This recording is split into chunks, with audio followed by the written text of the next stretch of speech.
এই জিহ্বা দিয়ে যা বলবো তোমার জন্য বলবো, গালি দিলেও তোমার জন্য দিব, ধমক দিলেও তোমার জন্য দিব, আদর করলেও তোমার জন্য করব। এই জিহ্বা দিয়ে যা কিছু বের হবে তোমার সন্তুষ্টির বাইরে কোনো কিছু আমার জিহ্বা দিয়ে বের হবে না। এই জিহ্বাটা তোমার আত্তাহিয়াতু লিল্লাহ ওয়াস সালাওয়াত। এই যে আমার দুই হাত, এই যে আমার দুই চোখ, এই যে আমার দুই কান, এই যে আমার দুই পা, এই দিয়ে যা কিছু করব সব তোমার জন্য, আর কারো জন্য না। আঙ্গুলের ইশারা এইটাও তোমার জন্য। এই জন্য উর্দুতে একটা নাত আছে, সেই নাতের মধ্যে কয় উনকা হা নেহি কাহনা ভি হ্যায় কুরআন কা জৈসা।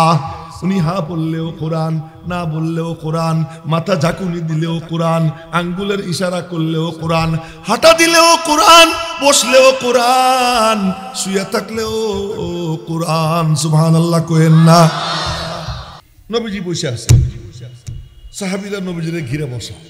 হঠাৎ এক ব্যক্তি আসে, শাদীদু বিয়াদিস সিয়াব শাদীদু সাওয়াদিস শার লা ইউরা আলাইহি আসারুস সাফার ওয়ালা ইয়ারিফুহু মিন্না আহাদ।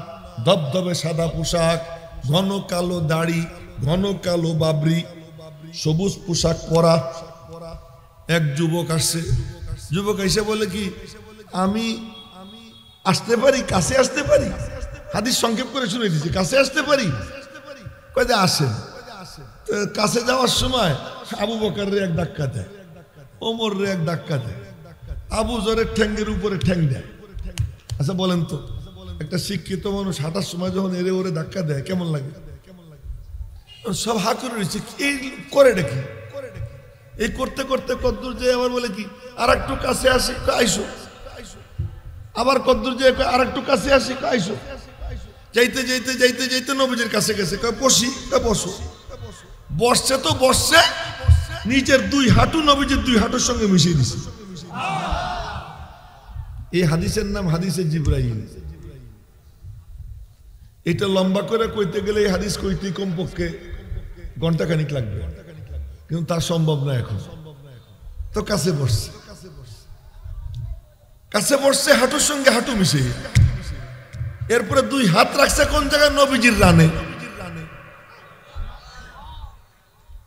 রানে রেখে জিজ্ঞেস করে কি, ইসলাম কি জিনিস কইতে পারেন আপনি? আতাদরি মাল ইসলাম? তো নবীজি বললেন, আল ইসলাম ওয়া আনতা শাহাদা আল্লা ইলাহা ইল্লাল্লাহ ওয়া আন্না মুহাম্মাদার রাসূলুল্লাহ ওয়া তুকিমাস সালাতা ওয়া তুতিয়াজ যাকাতা ওয়া তাসুমা রমাদানা ওয়া তাহুজ্জাল বাইতা ইন ইসতাতাতা ইলাইহি সাবিলা। তরজমা করব না। কয় কি সাদাকতা, ঠিক কইছেন। আচ্ছা, প্রশ্নে মনে হয় ছাত্র, আর যখন বলে সাদাকতা আপনি ঠিক বলছেন, এখন মনে হয় যেন পরীক্ষা নিচ্ছে। কেমন গ্যান্দামের গ্যান্দাম চিন্তা। আবার কি ঈমান কারে কয়? নবীজি বললেন আল ঈমান ওয়া তুমিনা বিল্লাহ, যেটা আমরা বলি আমানতু বিল্লাহি ওয়া মালাইকাতিহি ওয়া কুতুবিহি ওয়া রুসুলিহি ওয়াল ইয়াউমিল আখির ওয়াল কদরি খাইরিহি ওয়া শাররিহি মিনাল্লাহি তাআলা ওয়াল বাসি বাদাল মাউত। সাতটা। কয়টা? সাতটা।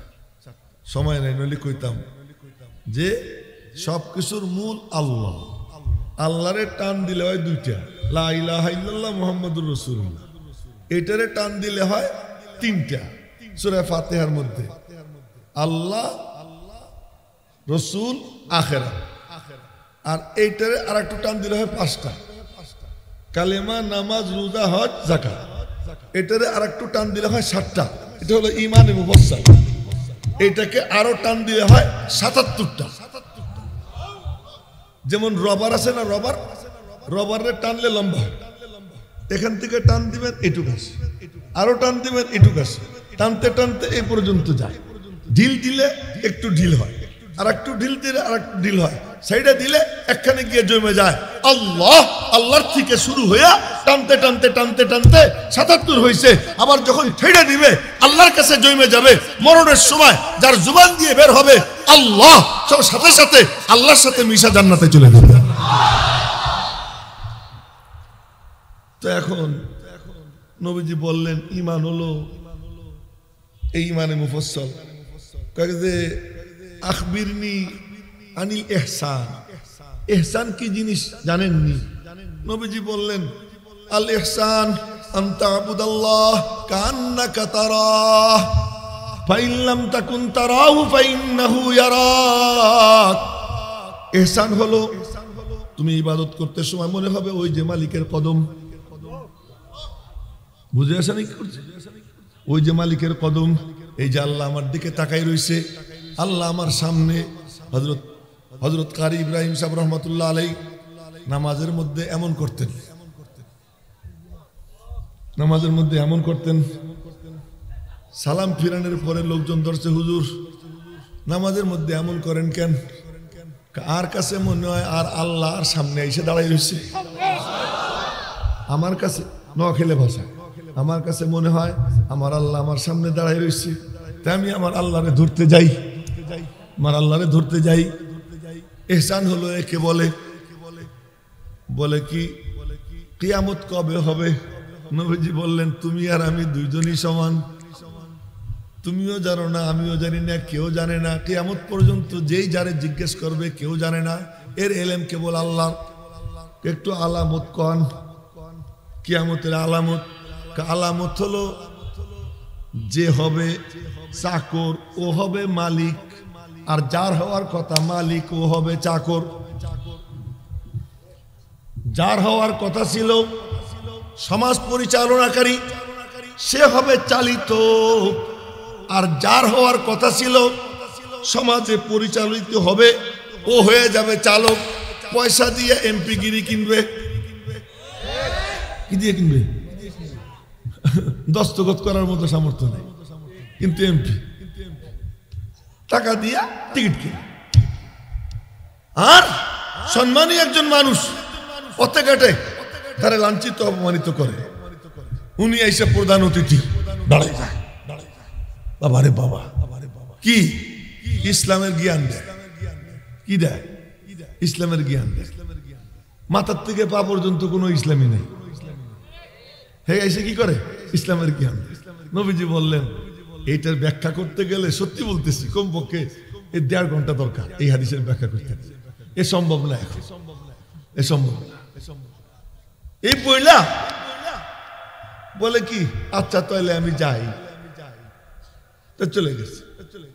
বের হওয়ার সাথে সাথে নবীজি বললেন কি রুদ্দু রুদ্দু, ওরে ফিরেই আনো। সাহাবীরা বাইরে দেখে নাই। আচ্ছা বাইরে এলে তো গেছে, নইলে 50 হাত যাবে বা 100 হাত যাবে, নাই। 3 দিন পরে হযরত ওমর আসছেন, নবীজি বললেন ওমর ওই যে সেদিন আইছিল একটা লোক, ওরে চেনুনি? কে? কে? হাদা জিবরিল, হলো জিবরাইল। আতাকুম ইউআল্লিমুকুম দীনাকুম, সে আসছিল তোমাদেরকে তোমাদের দিন শিখাইতে। এই যে হাদিস শুনে এলাম, আল্লাহর কসম এই হাদিস যতক্ষণ চলছে অতক্ষণ পর্যন্ত এই মজলিসের মাঝে আর রওজা পাকের মাঝে কোনো বেড়া নাই, কোনো দেয়াল নাই, কোনো পর্দা নাই। রওজা পাক থেকে ডাইরেক্ট এই মজলিসের মধ্যে নূরের তাজাল্লি পড়ছে। এখান থেকে আমার মনে হয় জিবরাইল যেমন নবীজির রানের উপরে হাত রেখে কাছে গিয়ে বসছেন, আর সে আজিমে গিয়ে নবীজিও আল্লাহ পাকের ওই রকম কাছে গিয়ে বসছে। এটা আমার মনে হয়, আমি কিন্তু বলতেছি না কোনো কিতাবে পাইছি, এটা আমার মনে হয়। আল্লাহ তো বলছেন সুম্মা দানা সুম্মা দানা সুম্মা দানা ফাতাদাল্লা ফাকানা কাবা কাউসাইনি আও আদনা। ধনুকের 2 মাথা, এক মাথা আর এক মাথার যত নিকটে তার থেকেও নিকটে। বলে আল্লাহ তার থেকে কত নিকটে? বলে তা দিয়ে তোদের কি কাম? ওইটা আমি জানি, আমার দোস্ত জানে, ওইটা আমি জানি, আমার দোস্ত জানে। মুসা আলাইহিস সালাম কথা বলার জন্য আবেদন করে, আর আল্লাহ তারে ডাইকা নিয়া আর সে আজিমের সামনে নিয়ে বসাইয়া ডাইরেক্ট কথা বলে। এই হলো পার্থক্য। সুলাইমান আলাইহিস সালাম সিংহাসনে ওড়ে আসমানের নিচে। কোথায়? আসমানের নিচে। আর নবীজি যান আরশে আজিমের উপরে। এজন্য বলে কি হুসনে ইউসুফ দমে ঈসা ইয়াদে বাইজাদারি আচে খুবা হামাদারান তু তনহাদারি। সব নবীদের যত মুজিজা, সমস্ত মুজিজা এর থেকেও বেশি ছিল আমার নবীজির একা, আমার নবীজির একা। কিন্তু ইচ্ছা করে ছেড়ে দিয়েছেন, থাক এটা সুলাইমান নিয়ে থাক। একদিন শয়তানকে ধরে ফেলেছে, বুখারী শরীফের হাদিস। এই শয়তানকে কি করছেন? ধরছেন। সকালবেলা ফজর পড়ে বলতেছেন কি, শয়তান আজকে ধরছিলাম, মনে করছিলাম এই পিলারের সাথে বাইন্ধে রাখো, তোমরা সকালে সবাই দেখতে। পরে আমার মনে পড়ে গেল আমার ভাই সুলাইমান আল্লাহর কাছে দোয়া করছে, রব্বি হাবলি মুলকান লা ইয়ামবাগি লিআহাদিন মিন বাদি, আল্লাহ আমার এমন একটা রাজত্ব দাও যা আমার পরে আর কেউ পাবে না। এই জন্য সুলাইমানকে ছেড়ে দিছে। কিন্তু নবীজির পাওয়ার ছিল শয়তান রেও বাইন্ধে রাখা, সব পাওয়ার।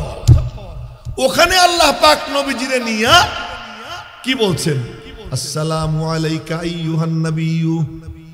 এই কথাটা বলার জন্য এত লম্বা কথা বললাম, এই কথা বলার জন্য এত লম্বা কথা বললাম। কি বলছেন? আল্লাহ পাক নবীজির বললেন, দোস্ত তোমারে এত লম্বা আয়োজন করে আনলাম, আমার জন্য কি আনছো দাও। আল্লাহ তুমি কিছু খাও না, তোমারে কি দিব? তুমি কিছু পড়ো না, তোমারে কি দিব? তোমারে আমি কি দিব? আচ্ছা ঠিক আছে। আল্লাহ দিলের মধ্যে ঢাইলা দিলেন, বললেন কি, আল্লাহ এই যে আমার জিহ্বাটা তোমারে দিয়ে দিলাম, এই জিহ্বা দিয়ে যা বলবো তোমার জন্য বলবো, গালি দিলেও তোমার জন্য দিব, ধমক দিলেও তোমার জন্য দিব, আদর করলেও তোমার জন্য করব। এই জিহ্বা দিয়ে যা কিছু বের হবে তোমার সন্তুষ্টির বাইরে কোনো কিছু আমার জিহ্বা দিয়ে বের হবে না। এই জিহ্বাটা তোমার আত্তাহিয়াতু লিল্লাহ ওয়াস সালাওয়াত। এই যে আমার দুই হাত, এই যে আমার দুই চোখ, এই যে আমার দুই কান, এই যে আমার দুই পা, এই দিয়ে যা কিছু করব সব তোমার জন্য, আর কারো জন্য না। আঙ্গুলের ইশারা এইটাও তোমার জন্য। এই জন্য উর্দুতে একটা নাত আছে, সেই নাতের মধ্যে কয়, উনকা হা নেহি কাহনা ভি হ্যায় কুরআন কা জৈসা। উনি হা বললেও কোরআন, না বললেও কোরআন, মাথা ঝাঁকুনি দিলেও কোরআন, আঙ্গুলের ইশারা করলেও কোরআন, হাঁটা দিলেও কোরআন, বসলেও কোরআন, শুয়ে থাকলেও কোরআন। সুবহানাল্লাহ কইেন না। আসসালাওয়াত, সমস্ত অঙ্গ প্রত্যঙ্গ তোমার। অত্তয়িবাত, টাকা পয়সা নাই, যদি তুমি কিছু দিয়ে দাও তা আমি তোমার রাস্তায় দান করে দেব। একবার 1 লাখ দিরহাম হইছে, কত? বর্তমান জামানার কয়েক কোটি টাকা, কয়েক কোটি না, কয়েকশো কোটি টাকা, 1 লাখ দিরহাম হইছে। নবীজি সালাম ফিরে দেখেন কি মেলা মানুষ। নবীজি বললেন, তোমরা বুঝি শুনছো আমার কাছে টাকা আইছে না? তোমরা শুনছো আমার কাছে টাকা আইছে? আমরা হলে কইতাম না, এমনি আইছি নামাজ পড়তে। কিন্তু সাহাবীরা কয়, ইয়া রাসূলুল্লাহ খুব গরিব তো আমরা, শুনছি আপনার কাছে টাকা আইছে, বন্টন হবে তাই আইছি। নবীজি বললেন বসো।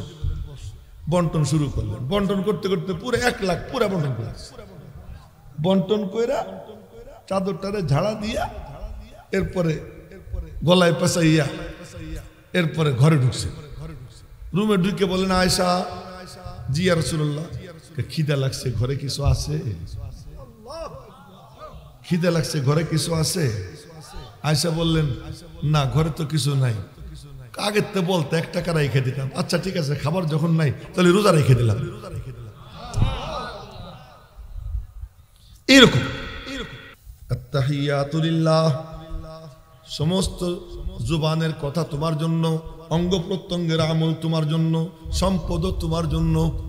রব্বে করিম বলেন, তো তোমার কি থাকলো নাও, আমি তোমারে দেই। কি দিবা?